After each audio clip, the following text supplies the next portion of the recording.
$90,000 a year.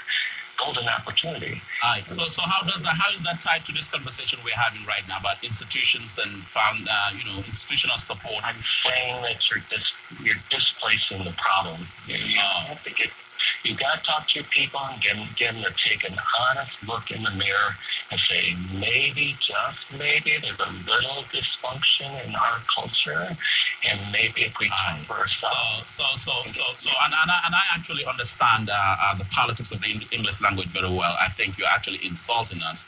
There's a problem in the culture. I sense some veneer of racism in your comments. Well, you definitely want. Okay, let's move on. Let's move on. Don't insult us, brother. I think we're too smart for you. Son. I have nothing to say. I served 4 years in the military, thankfully, to protect the right of the First Amendment and the right of that individual to speak.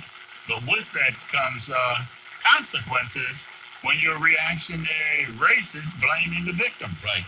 Bad. No question. No question about that. That veneer of racism, the veins.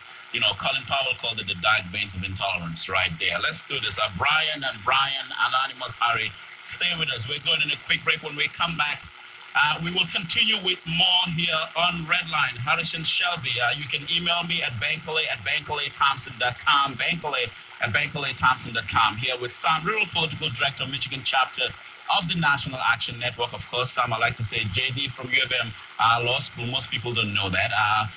Institutions and Detroit's comeback. What does it mean? Think about it. So we have to go all the way to Pennsylvania, right?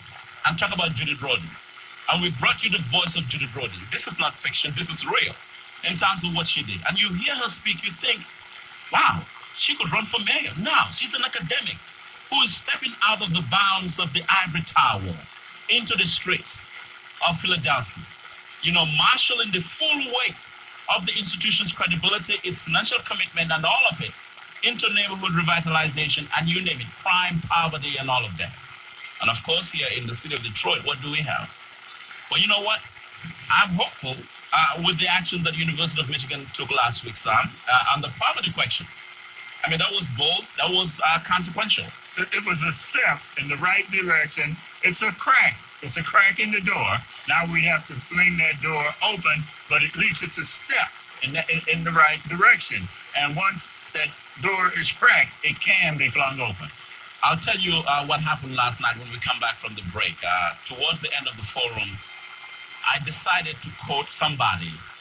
And the leader from the Ford Foundation looked at me and said, brother, I can't believe you just did that. And I'll tell you more about it. To end the forum, I quoted somebody.